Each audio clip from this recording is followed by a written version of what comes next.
Uh, we planned this event because, as some of you probably know at this point, the city of Somerville plans to submit a home rule petition on rent control, and to prepare for that, the city has prepared a listening session for tenants on this Thursday. The listening session is an opportunity for Somerville tenants to give public comments about what we believe needs to be included in a rent control bill. So the purpose of today's workshop is to learn about what rent control legislation looks like and develop our testimonies ahead of the listening session on Thursday. So just to run through the agenda for today, we are going to start off by hearing from Nicole Eichbrett, who is CAS's Director of Community Organizing.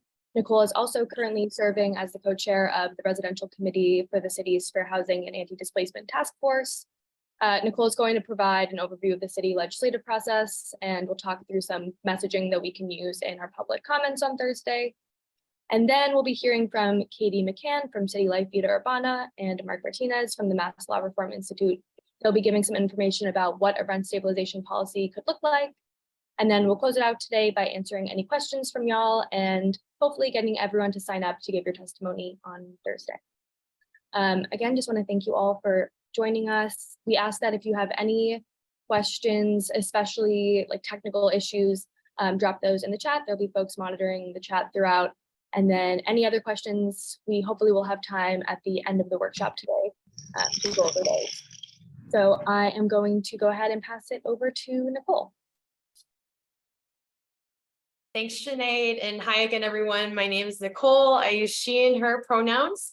I work at CAS as our organizing director, and I also live in East Somerville as a renter. We're really grateful for all of you being here tonight. And for those of you who are just logging on right now, just a reminder again to please enter your language channel in the bottom corner of your screen. Language justice is a core value of the CAS community organizing program. And that means that everyone has the right to be understood and communicate in the language in which they feel most comfortable. So we're really grateful to have our interpreters tonight, and we welcome our neighbors of all language backgrounds with us. So for tonight's workshop, like Sinead mentioned, we really want to give everyone an understanding of this process and what rent stabilization or rent control could look like in Somerville. And we know folks are coming with a wide range of experiences and knowledge around this policy. And I think the one thing I really want to emphasize is that if this is brand new information to you, thank you for being here. Thank you for making time to come learn about these important tools that our city will hopefully have to address the housing crisis that I know all of us are feeling. So again, we really look forward to your questions. Please put those in the chat, and we will also have some time for discussion off mute as well. So yeah, Isabel, we'll go to the next slide. Okay, great. So the first question we have here is, what is a home rule petition? And why do we need one in order to have rent control or rent stabilization in Somerville? So my easiest definition for you is that a home rule petition is a technical term for a legislation or bill or a policy proposal. And in Massachusetts, this is when a city or town files a local legislation so they can get approval from our state government, the state legislature, in order to take action. Again, I know this is kind of complicated, and it has to do with the Massachusetts state constitution and the way powers are distributed between the state and local cities. But when it comes to rent control, this policy was actually banned and prohibited in a statewide ballot vote in 1994. So yeah, more than nearly 30 years ago, the entire state got to vote on whether or not rent control could be used in Massachusetts, and it was banned in a very close vote. Like 51% of the state voted no, we cannot have rent control, and 49% of the state said yes, we do want rent control. And unfortunately, again, here we are 30 years later, still fighting to try to win this policy tool back. And there are basically 3 different ways that we can ban this prohibition on rent control and restore Somerville's power to do this. And one way is through filing a home rule petition. And if you're curious, some of the other ways we could do it is passing statewide legislation or doing another statewide ballot initiative. So when we talk tonight about the policy details of rent stabilization, it's really important to remember that it's not a question of if Somerville is or is not going to file this legislation. Like, we are definitely doing this. We will file a home rule petition. And this is why all of us here need to influence what the legislation is going to look like. And that's what we're preparing to do on Thursday night at the tenant listening session. So on the next slide, I wanted to explain a little bit, again, this legislative process. So right now we're in July, and the Anti-Displacement Task Force. So this is a group of 15 residents and city staff who are meeting every couple weeks to learn about rent stabilization and are starting to deliberate and create the draft home rule petition policy. So as Sinead mentioned, I'm the co-chair on this task force, and it has a lot of great people, and we have a lot of information to consider. So right now in July, we're holding these listening sessions for landlords, homeowners, and tenants. And that's what's taking place last week and this week. And then in August, the task force is going to use the feedback that we hear to start drafting the home rule petition. So all of the feedback and comments that you make over these 2 weeks, they're going to go towards what we decide in terms of our draft recommendations. And then on the next slide, in September, our goal for the task force is to give our recommendations for Somerville's home rule petition to Mayor Ballantyne. And what I think is really important to remember here, though, that the mayor has the final decision on the policy details. So even though the task force, we're doing this work and we're going to draft a legislation, ultimately the mayor will have the final say. So she also might make some changes during the process here. And then hopefully by the end of September or October, the mayor's version of the home rule petition will need a city council vote before it will then be filed in the state legislature. And then it has to go through the whole state legislative process, which will take many more months. So I hope this gives everyone a better understanding of the process that we're looking at, and also clarifies that this is kind of a mid to long-term process that we're in. We are sadly not going to get rent control tomorrow or next month, but again, we're really thankful that you're showing up tonight. I know some of you on this call have been showing up and fighting for rent control for decades. And all of us are kind of now, part of the next wave and the next movement that, to win this policy and tool for us.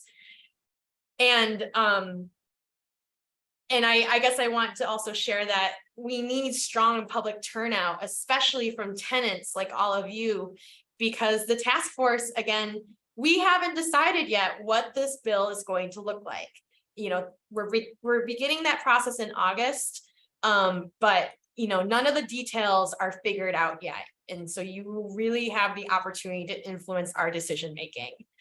And the mayor as well, Mayor Ballantyne attended last week's listening session. So she, not only her staff, but she is in the room listening and watching very closely. And so again, all of us who care about rent control, who care about displacement, we need to be in the room demonstrating to her why we need a strong policy. So let's talk about some of our key messaging.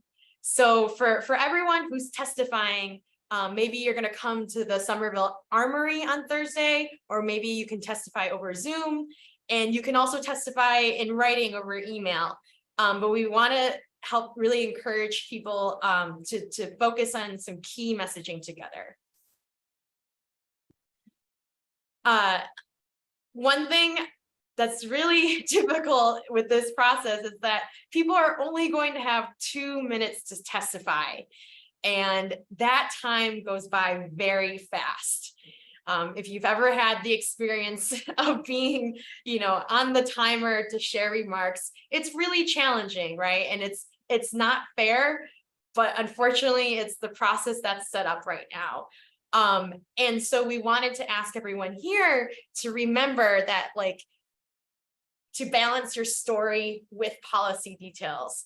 And on this next slide, we have some key sentence, one key sentence that we would love everyone to remember and use in their testimony.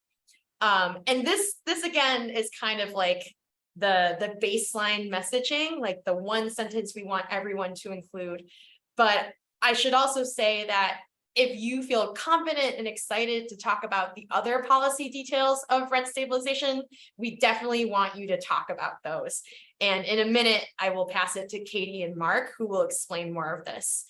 But this one sentence here, Somerville needs a policy, a rent control policy, right? That is stronger than Boston's, with rent increases capped at the rate of inflation, otherwise known as the Consumer Price Index, or CPI, with a maximum 5% cap on rent increases or lower, and just cause eviction protections. So again, if you're new to rent stabilization tonight, this might be a lot of technical terms, but we'll explain a bit more what this means. And we're really asking, again, everyone here tonight to include that one sentence or something stronger in your remarks on Thursday. And then really start with the policy. Introduce yourself. Hi, my name is Nicole. I'm a renter in East Somerville. I'm here tonight because Somerville needs a policy that's stronger than Boston's, and so on and so forth. And then afterwards, then I'll use the second half of my 2 minutes to talk about my story and then why we need those protections. So on this slide as well, we have some other key talking points, and we'll again explain a bit more what these terms mean, but our movement is really pushing for a Somerville home rule petition that's stronger than Boston's, to making sure the rent increases are no higher than the rate of inflation, or 5%. Let's just say if the rate of inflation is higher than 5% that year. Number 3, just cause eviction protections. Right now, in Massachusetts, tenants can get evicted for no fault, as it's called. And so this would change that, right? This would make sure that landlords need a just cause in order to evict tenants. And then points 4 and 5 are also talking to more details, such as, vacancy control. Are rents going to remain stabilized between tenants? And then exemptions, right? Maybe not all of us believe in exemptions, but it's another policy conversation. I know that the task force will have to decide, should owners of certain sized units get exempted or not? So these are all slides and messaging. Everyone will get a copy of this after the workshop today. And our goal is to have at least 50 tenants turn out and testify, either in person, on Zoom, or in writing by next week.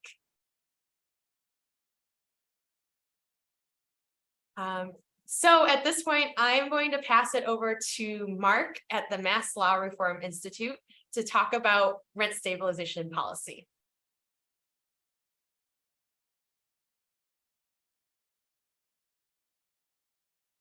Yeah, thanks for your question, Julia. Julia just asked if it's better to testify in person or on Zoom. Julia, if you are able to come to the Somerville Armory, we will be there on Thursday from 5:30 to 9:30 p.m. No one's going to get turned away as long as you come during that time. And I do feel like it was a bit more effective having people in person. But if you can only testify from home on Zoom, that's also cool too. We appreciate your time no matter what.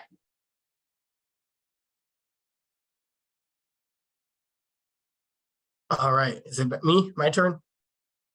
Hi, everyone. Like Nicole said, my name is Mark Martinez. I'm a housing attorney at the Massachusetts Law Reform Institute.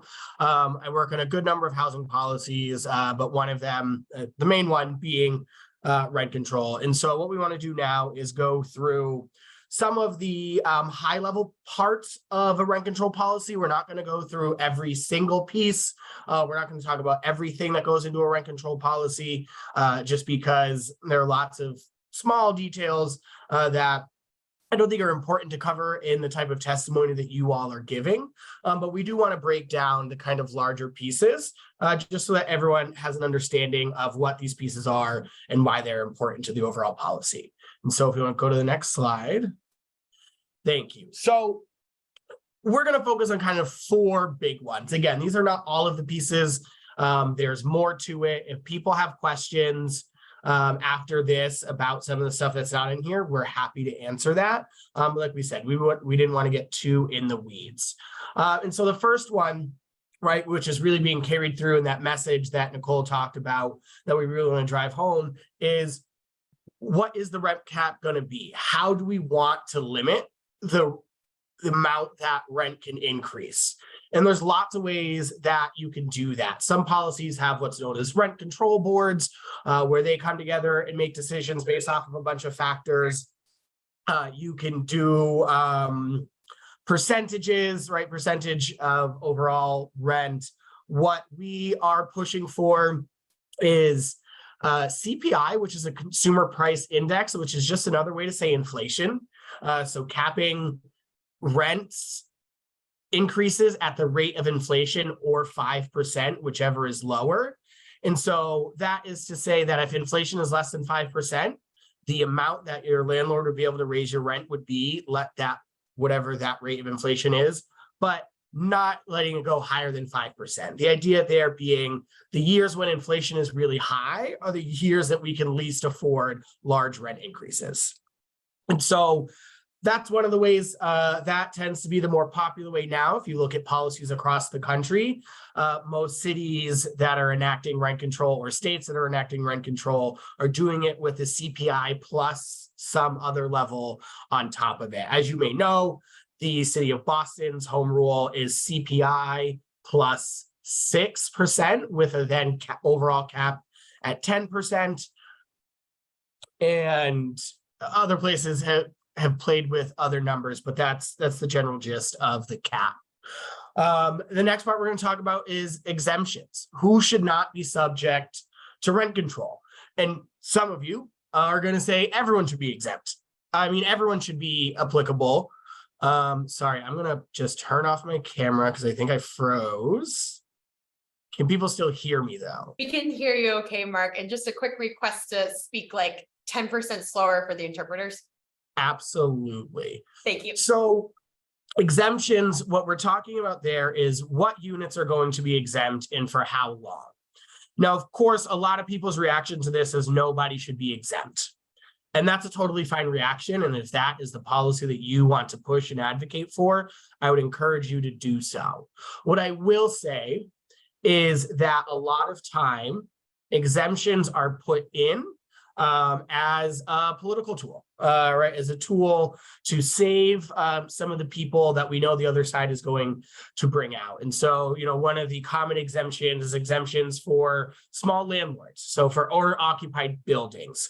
Katie's going to talk about the bill that we filed at the state level, what I'm done here. For an example, what we use there is any building that is owner occupied with 4 or fewer units gets exempt. And the idea there is that we aren't putting heavy burdens on our smaller landlords that are in community. But we also know is it tends to be those smaller landlords that aren't doing these large rent increases. Another thing that often gets exempt is new construction for some period of time. There was a question in the chat earlier about rent control's impact on new construction because we need to build more housing. And so that's often why there is a new construction exemption in these types of policies, so that as buildings are being built, they can remain or seem profitable for developers. The city of Boston's home rule puts forward a 15-year exemption, both looking forward and looking back. I think that that is a number that a lot of people feel is too wide of a period of time. But again, that's just being responsive to this idea that we don't want rent control to disincentivize development. Yeah.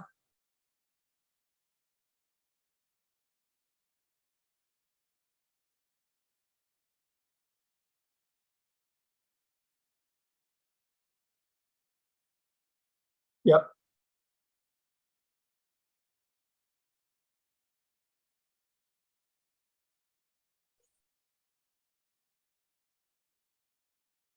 Yeah, so that's a good question. It would, right? So it would just, the exemption would only apply to the units in the building that they occupy, assuming that's the exemption that gets passed, right? So we'll work with that as an assumption. The thing to note here with exemptions is, while I of course understand people's desire to say nothing should be exempt, it's important to note that from a policy perspective, you don't actually need to have every single rental unit in the city underneath rent control in order for rent control to be effective, right? There is a certain point, it's what does the market allow for, right? The reason why your landlord now, it's part of the reason your landlord now is able to raise your rent by say $1,000 when you go to renew your lease is because they know everybody else is doing that as well. So it's not a competition issue.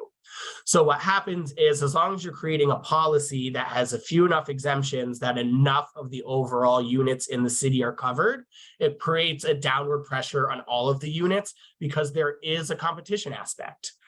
You can't charge $5,000 a month for rent if every other unit in the neighborhood is renting for far less than that. Or you could try, right? But that's why the goal here is to just have enough units that it creates an overall downward pressure.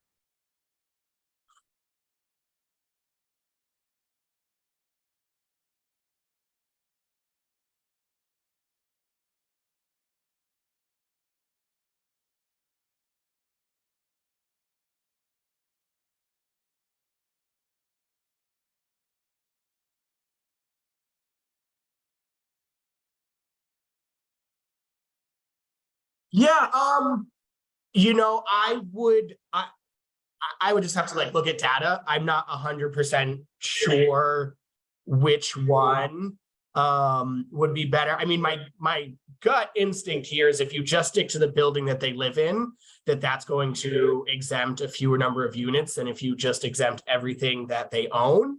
But like I said, I don't want to definitively say that without being able to like look at data about what in the city of Somerville, which is just not data that I have access to.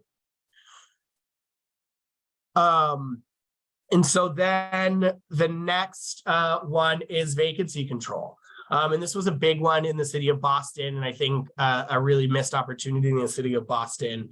When we talk about vacancy control or vacancy decontrol, or the city of Boston called it the market reset, really the question that we're asking is what should happen to rents in a unit when in between tenants, right? So the Boston policy right now, as long as you continue to renew your lease, your rent can only be raised by that cap, the CPI +6 with a cap of 10%.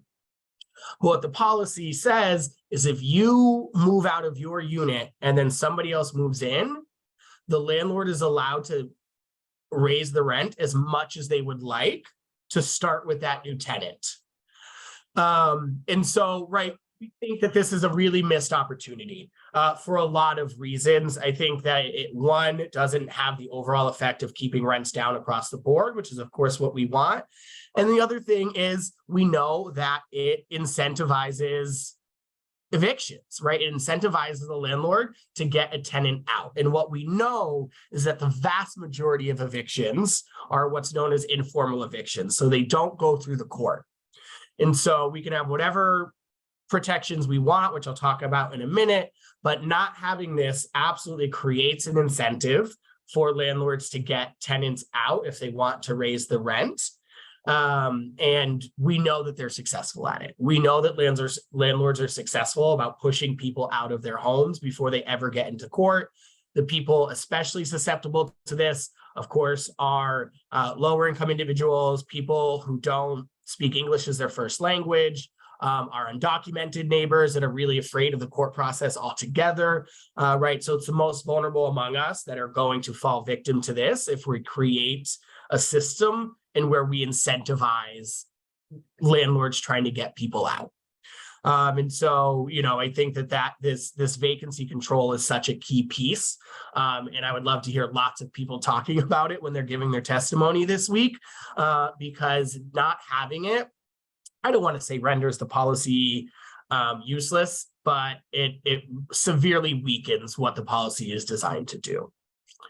And then the last thing that I want to talk about is just cause eviction protections. Nicole alluded to this earlier, and this gets these are real legal technical terms. So what no fault eviction means, it just means that your landlord does not need a reason to evict you, right? At the end of if you have a lease, you're protected by your lease. But what it means is at the end of your lease or whatever term that you have come to, your landlord can just say, you need to leave without having to have a reason. So that's totally legal right now in Massachusetts. And so what just cause eviction protections would do is remove those no fault evictions. And this can be set up a lot of different ways, but what most cities will do that have these protections is then lay out the only reasons for which your landlord can evict you. And those are normally things like non-payment of rent, criminal activity, right? Creating a safety hazard in the apartment.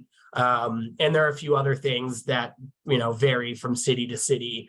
But just cause eviction is a really important companion to rent control, because what happens if we still allow no fault eviction is, especially if we load no fault evictions and don't have this vacancy control, your landlord may not be able to legally raise your rent above a certain amount. But if they can just wait until the end of your lease and slap you with a no fault eviction so that you have to get out, right? We've largely rendered the rent control portion of this policy.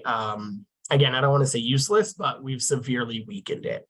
And so those are the four kind of big parts that we're looking at that we think are really important to touch upon in your testimony. So next, Katie's going to basically run through all of these using the statewide bill that we filed as an example. And then once Katie is done, we will answer questions. We know there are some questions in the chat that we will get to. So I want to hand it over to Katie. Thank you, Mark. Hi, everyone. I'm Katie. I'm an organizer at City Life Vita Urbana, and we're part of the Homes for All Massachusetts Coalition. And we filed a bill, which many of you may be familiar with, which we believe is a strong version of rent control, which would lift the ban on rent control statewide and then allow cities and towns across Massachusetts to enact rent control laws based on these guidelines. And so I'm putting a link in the chat to more information about the bill, including fact sheets and text of the bill itself, and also ways for you to contact your legislators about it. But I'll just briefly go over based on kind of each of the categories that Mark was talking about. So this bill limits rent increases to CPI, or the rate of inflation, with a maximum cap of 5%. So even if inflation's higher than 5%, rents would never be able to be increased by more than 5% in a city that chooses to adopt this form of rent control. It would ban all no-fault evictions and require landlords to only be able to bring an eviction case if they had a reason, like non-payment. And it would exempt owner-occupied buildings with 4 or fewer units, and it would exempt new construction for 5 years. And so we think that this is a strong version of rent control. And this is something that if you want to reference this in your testimony and say that, you know, Somerville needs strong rent control, and either reference any of these specifications, like the capping rents at CPI with the 5% cap and banning no fault evictions. We think that is really important. And another thing I'll just mention is that, like, these strategies of a statewide bill to lift the ban statewide and home rule petitions both work together in pressuring the state house around the issue of rent control, and that we need rent control in general, and also specifically passing a strong rent control or sending a strong rent control home rule petition to the state house shows you know, legislators that we really want strong rent control, and that Somerville is ready to enact strong rent control. So the Somerville home rule petition and this bill each kind of increase pressure on each other on the state house. And so now we have some time for questions for Mark and me, or for anyone about these policy components. So I want to, there was a question up, where is this chat, from Christopher, asking about rent control and housing production. So Christopher, you are correct. We need to build more housing. And so I think what's important when we talk about rent control is to back up here and say that rent control is not the silver bullet that solves the housing crisis. And that is because there isn't just one housing crisis, right? There's a whole litany of smaller crises within this that we just kind of lump into one thing and say housing crisis. There's so many different parts of this. Rent control is not designed to solve all of them. There is no one policy that will solve all of them, right? We need them all. But and so, you know, to the production piece, that's part of the reason that these rent control policies usually have some type of new construction exemption, so that we're not disincentivizing the building of new units, because we know that we need that, especially affordable ones. And then the other thing that I would say is this, you know, when I think about this, right, I think about this in multiple steps, right? There's the building that we need to do. But the fact of the matter is, the state could put all $53 billion of its budget into building affordable housing tomorrow. It's going to take decades to do it, and people are hurting now, right? So rent control is designed to keep people in their homes now, keep people in community now, while we are also still doing the other work that we need to do to make sure that we're building the inventory that we need. And when I say the inventory that we need, it's not just number of units, right? It's making sure that those units are affordable, making sure it's responsive to what community needs, making sure that it's going to be able to house families. It's all of that. But, you know, I think it's important to continuously reiterate that I don't think there's anyone here that works in this policy that believes that rent control is designed to solve the housing crisis. It's meant to solve a very particular part of it, and that is that rent is too high and people are getting pushed out of their homes right now.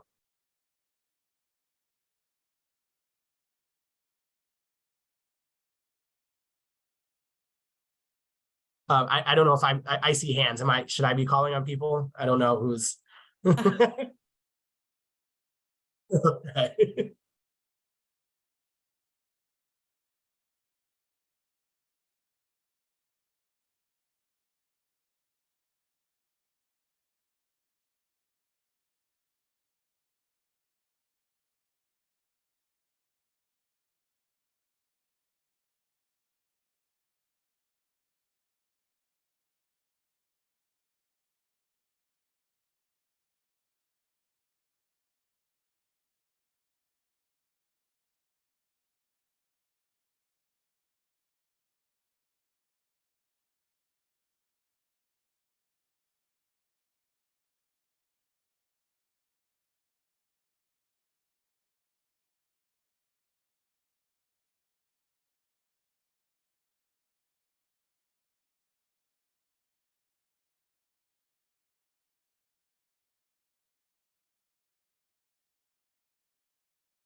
Mhm. Yeah, I think, yeah, I think that's absolutely a huge part of the problem. Right. That's part of the reason, rent control doesn't exactly directly go after the real estate industry, but right, deals with some of the symptoms that they're creating. And there are other bills out there. Rep. Eiderhoven of Somerville, I know, filed a bill to regulate brokers' fees, to just say that like whoever actually hires a broker should probably be the person paying them. So right, if your landlord has a broker, great, your landlord can pay that broker's fee. I don't think the idea is to put brokers out of business, but the idea is certainly that all of that money can't be coming from tenants, which is what happens. And I think we all have horror stories of right brokers that have done absolutely nothing, and then you move in, and all of a sudden you owe them, $2,000. But yeah, there are other efforts, right? Which is why, again, rent control alone doesn't solve all of our problems, but it solves, I think, kind of the most pressing one. So that way we can keep people in their homes long enough to join us in the fight on these other things.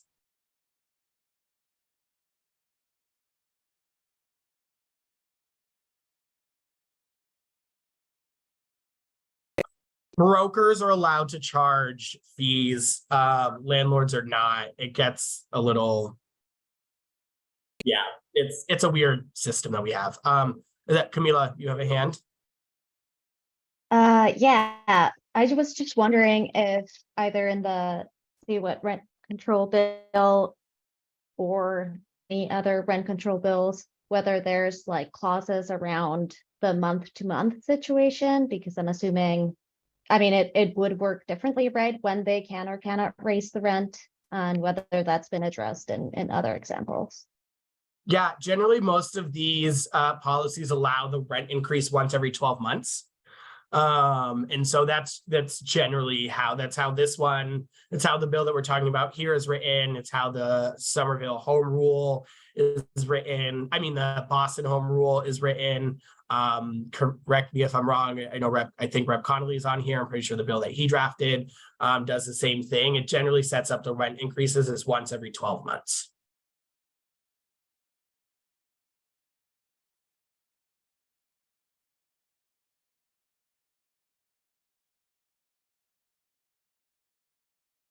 Other questions? I'm gonna drop my email in the chat here. If other questions come up, please. Did we just hear someone? Yeah. Sorry, that was me. I pressed a button. Okay. Okay. But yeah, if you have questions, please, my chat. I just dropped my email in the chat. Please do not be afraid to use that. Not for the next few days. I am on vacation, so I won't respond to you. But once I get back, I will. But please, are you optimistic these pass the state legislature? I'm not optimistic that most things pass the state legislature. Right? It's a building design for things to move really slow, and they don't get as much done as I think any of us would like them to. So what I will say, I think rather than focusing on the optimism of whether or not it's going to pass, I think what I'm really optimistic about are rooms like this. Last year, even the year before, we wouldn't be in this room having this conversation about the city of Somerville filing a home rule petition for rent control. And so what I really am optimistic about is the ability that rent control and talking about rent control gives us to organize. I'm optimistic about its ability to get people in the room and engaged in a process that they've largely been left out of. And so, like I said, I generally am not that optimistic, but what I will also say is that I have been surprised every session about the things that get done because of, unrelenting organizing. Had you told me last year that we were going to have driver's license for undocumented people right now in Massachusetts, I would have told you were out of your mind. I didn't see that coming. I was not optimistic, but, like I said, the people behind that were unrelenting and, didn't stop. And so I'm optimistic about the power in this room and optimistic about the power that you all are going to continue to bring. So thank you, Mark. I'm going to jump in on this next question. And so Lenny had asked, what's the most effective way to testify on Thursday? So in just a sec, we're going to transition and show you our testimony toolkit that we put together for everyone here. So again, no matter how new or experienced you are with this type of policy, we want you to feel prepared going into Thursday. But before we transition to that, Camila had asked in the chat, do any of our Spanish speakers or Portuguese speakers also have questions? And again, no questions are bad. We know a lot of you are hearing about this for the first time, and whether it's policy or the process, or you just need us to repeat something again, we want to make sure that you can get your answers tonight.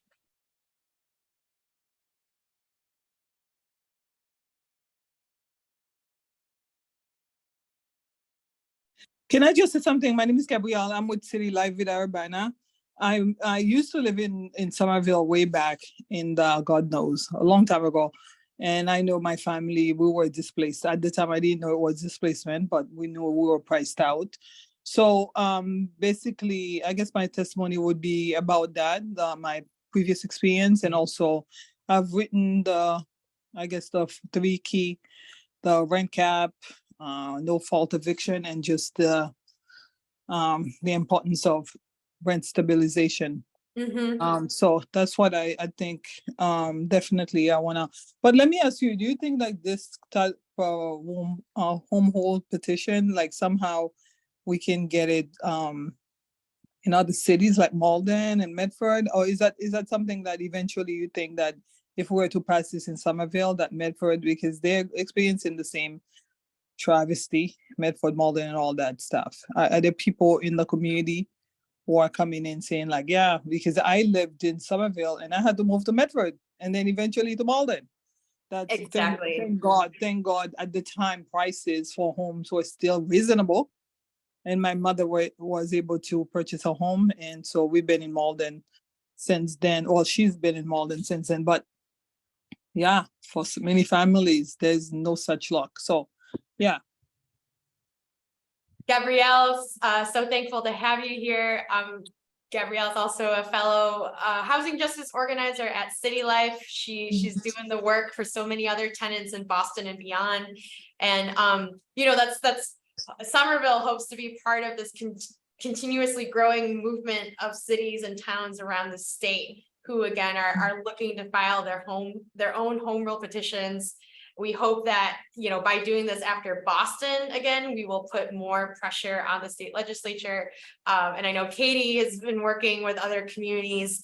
It's challenging though, because I think each city has its own political context and its dynamics. And some cities don't have the political will. I think we are fortunate in Somerville that we do have elected officials right now who want to go after this and push. But it's really important that all of us, the grassroots community, are also pushing them so that we can make sure that the policy, the proposal, once it gets filed, feels as representative and as strong as our tenants in our city really deserve.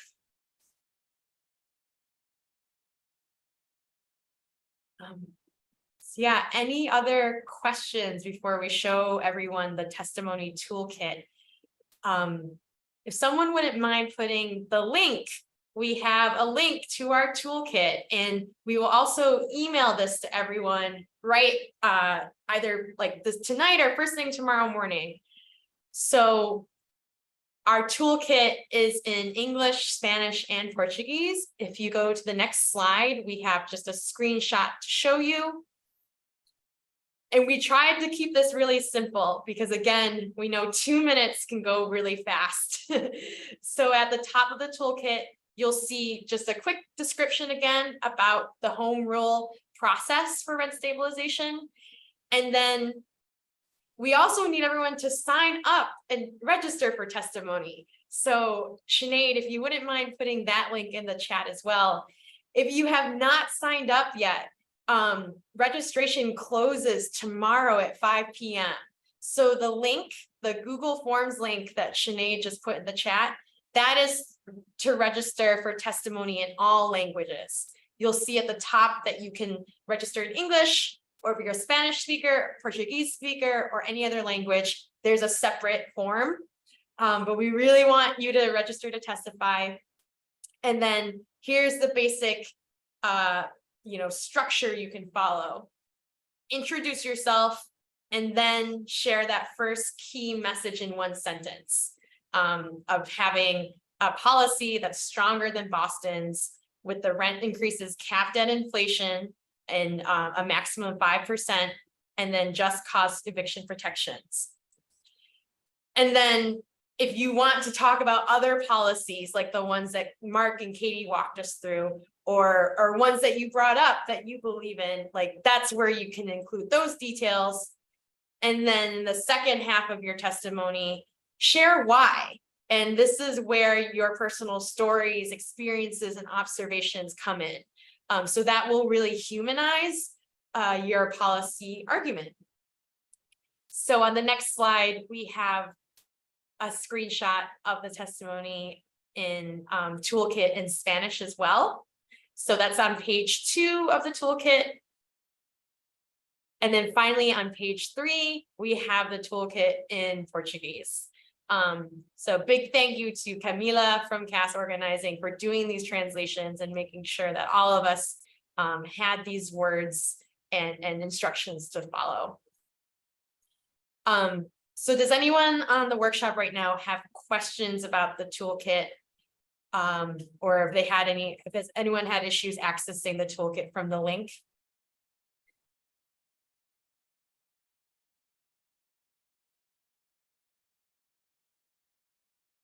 Okay, I'm gonna pass it over to Sinead.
Yeah, Sinead, I just wanted to add on, for anyone here who's trying to testify on Thursday in person, if you need help with transportation, please reach out to CAS.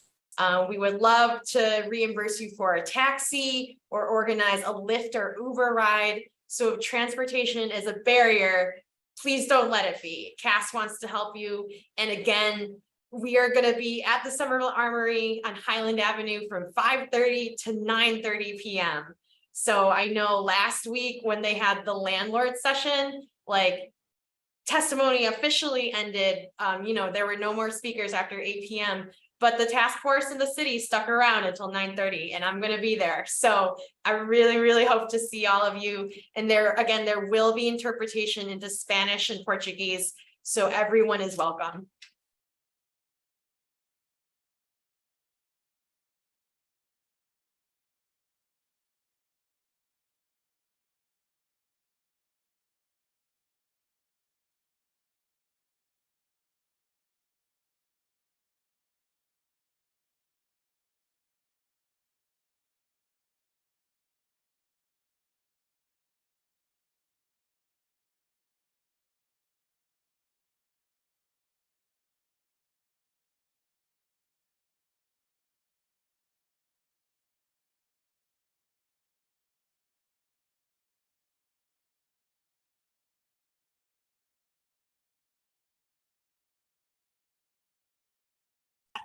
I think Mark, we lost Wi-Fi for Mark.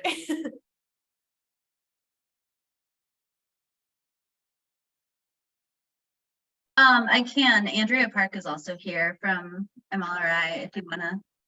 Hi, Mark had to go because his Wi-Fi was, I'm Andrea, I'm a colleague of Mark's. I mean, I can say, I think, yeah, Julia, it is a political question about the exemptions. I think, you know, like Mark had alluded to, a lot of us would like to see just a sort of straight up, you know, ban on massive increases across the board. But I think politically, and, you know, City Life and other groups do have homeowners and landlords who are in their ranks who say, you know, in response to like the argument that I'll never be able to make repairs, that, you know, the rate of return that we're talking about, capping it at 5%, is more than most rent increases that are necessary. You know, they're making enough money in Massachusetts for the most part. And so if there's like a lot of, you know, the argument that I have not made updates in my building for 20 years is not a good one, right? Because that means your tenants are living in pretty bad conditions, and we don't need to do like a 30% rent increase suddenly next year in order to fix that. So I think that's an important, you know, there's a lot of different types of exemptions that Mark defined all over the country. Places that have rent control have a very different mix of exemptions. But if we get down to the place where we're talking about what exemptions, I think we'd be in a good spot, because we've sort of broken through on the idea that we need to somehow regulate that.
I think it's kind of, I mean, Nicole, you tell me what you think. I think for purposes of this in 2 minutes, I think this really is big picture. I think if, you know, they're starting to pick up on those really small things, like those are details and weeds that can get worked out, I think, later. But just the idea that, you know, people are facing 15, 20, 30% rent increases.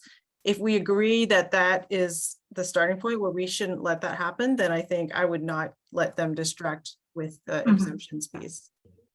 So just to respond to that, Julia, my take on the task from the task force perspective is actually, if you do feel comfortable going to that level of policy detail, you should. But just be aware, like, you only have 2 minutes. So for some of our neighbors here who again know the policy well, I really encourage you to open your testimony, go straight into the policy, and then with the remaining time you have left, give the more emotional and personal experience defense as well, because the task force is going to take all of this into account. And you know, last week when we had the owner landlord hearing, we heard some new ideas. Like, there were some owners who proposed no exemptions, like everyone is included under the policy, but let's have a 2-tiered system where maybe owner occupants or, you know, small landlords, however that's defined, are treated a bit differently than the corporate landlords. And that was an idea that a lot of us had never heard of. So again, you know, if you dream of it, I encourage you to consider speaking to it. Yeah, and just to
So Julia, sorry to cut you off at this point. I want to be mindful it's 8 o'clock and the entire hired the interpreters through 8 p.m. But thank you for the rich discussion and you have organizers' emails in the chat. And this, again, this is an open invitation to everyone here. I know there's so much more that could be said, but just thanks again for spending your evening with Cass, City Life, and the Mass Law Reform Institute. And I hope to see you Thursday. So thanks again, everyone, and good night. You all.